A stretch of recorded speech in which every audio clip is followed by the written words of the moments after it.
Kit के बड़े से बड़े तूफान में भी एकदम शांत कैसे रह पाते हैं, जबकि बाकी सब घबरा जाते हैं। आज हम इसी राज से पर्दा उठाएंगे, जिसमें एक मॉन्क यानी एक सन्यासी की सोच और एक बहुत ही पावरफुल टेक्निकल थ्योरी को मिलाया गया है। ये कॉम्बिनेशन स्टॉक मार्केट में किसी के लिए भी गेम चेंजर साबित हो सकता है। इससे पहले कि हम चार्ट्स और नंबर्स की दुनिया में जाएं, एक बहुत जरूरी बात समझनी होगी। सबसे बड़ा सबक कंप्यूटर स्क्रीन पर नहीं मिलता, वो हमारे अपने दिमाग के अंदर है। ये सब कुछ एक मॉन्क की तरह सोचना सीखने के बारे में है। तो एक मंक की तरह ट्रेड करना, इसका मतलब क्या है आखिर? इसका सीधा सा मतलब है ये समझना कि असली लड़ाई मार्केट से नहीं बल्कि खुद से है। चलिए जरा इसमें और गहरे उतरते हैं कि क्यों अंदर का अनुशासन हमेशा जल्दबाजी के एक्शन पर भारी पड़ता है। यहाँ दो तरह की सोच आमने सामने है। एक तरफ है मॉन्क वाली सोच, जिसमें है धैर्य, समझदारी और विनम्रता, और दूसरी तरफ एक नए ट्रेडर की जल्दबाजी, जिसमें भरा है लालच, डर और ईगो।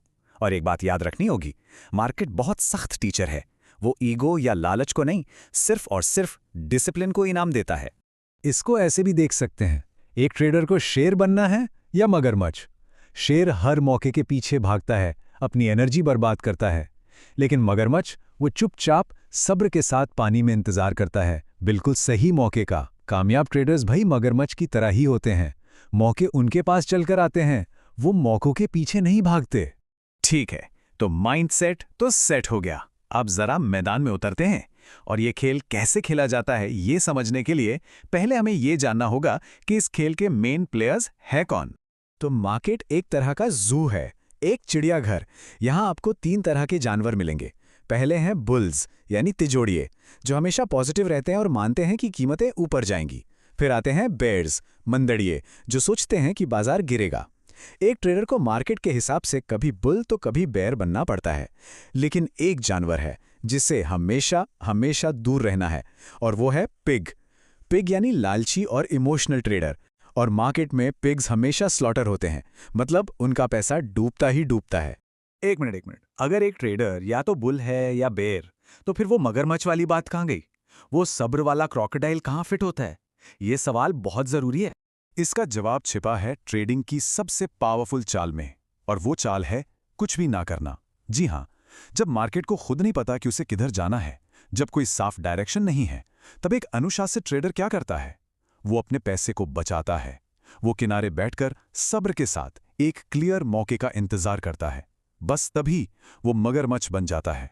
तो सवाल यह है कि पता कैसे चले कब बुल बनना है, कब बेयर, और कब मगरमच्छ की तरह इंतजार करना है। इसके लिए हमें मार्केट की भाषा सीखनी पड़ेगी, और इस भाषा का जो ABC है वो शुरू होता है एक 100 साल से भी ज्यादा पुरानी थ्योरी से, जिसका नाम है डाओ थ्योरी।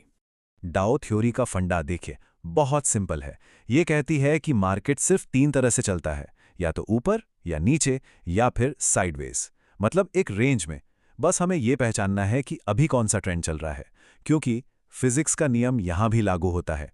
एक ट्रेंड तब तक चलता रहता है जब तक उसे रोकने के लिए कोई बड़ी वजह ना हो। एक अप ट्रेंड को ऐसे समझिए जैसे कोई सीढ़ियां चढ़ रहा हो। पहले एक स्टेप ऊपर, यानी एक नया हाई बना, फिर थोड़ा सा सांस लेने के लिए नीचे, मतलब एक लो बना। लेकिन सबसे जरूरी बात, अगला स्टेप पिछले वाले से भी ऊंचा होना चाहिए, जैसे हम कहते हैं हायर हाई। और जब वो फिर से नीचे आता है, तो वो पिछला लो नहीं तोड़ता, बल्कि एक हायर लो बनाता है। जब तक ये हायर हाई और हायर लो का सिलसिला चलता रहता है, अप ट्रेंड जिंदा है। और डाउन ट्रेंड वो इसका ठीक उल्टा है। समझ लीजिए कि अब सीढ़ियों से नीचे उतरा जा रहा है। एक नया लो, फिर एक छोटी सी रिकवरी जो पिछले हाई तक नहीं पहुंच पाती, इसे कहते हैं लोअर हाई। और फिर मार्केट एक और नया लो बनाता है, यानी लोअर लो। जब तक ये लोअर लो और लोअर हाई का पैटर्न चलता रहेगा, समझो मार्केट का मूड नीचे जाने का ही है। देखो, ट्रेंड के साथ बहना तो फिर भी आसान है। असली स्किल और असली पैसा इस बात में है कि ये पहचाना जाए कि ट्रेंड अब बदलने वाला है, और यही वो एक सिग्नल है जिसे हर प्रो ट्रेडर ढूंढता है। तो चलो एक सिचुएशन इमेजिन करते हैं। एक स्टॉक है जो बड़े मजे से अप ट्रेंड में चल रहा है, बिल्कुल text book style. Higher high, higher low, सीढ़ियां चढ़ता जा रहा है, सब कुछ एकदम बढ़िया लग रहा है।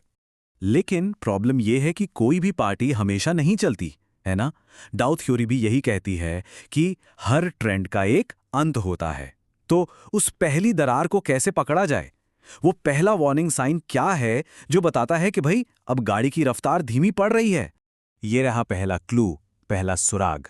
जब प्राइस ऊपर तो जाता है, लेकिन अपना पिछला हाई, अपनी पिछली चोटी को पार नहीं कर पाता, उसमें उतनी ताकत ही नहीं बचती।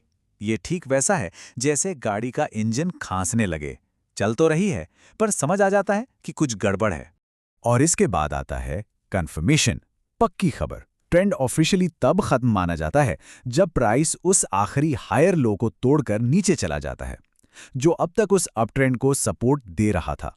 बस अपट्रेंड का पूरा ढांचा यहीं टूट जाता है। और यही वो क्लियर सिग्नल है जिसका एक सब्र वाला मगरमच्छ इंतजार कर रहा था। तो अब इन सब चीजों को एक साथ जोड़ते हैं, एक तरफ मॉन्क वाली फिलॉसफी और दूसरी तरफ डाउ थ्योरी का टेक्निकल ज्ञान। इन दोनों को मिलाकर एक सिंपल रोज की आदत कैसे बनाया जाए?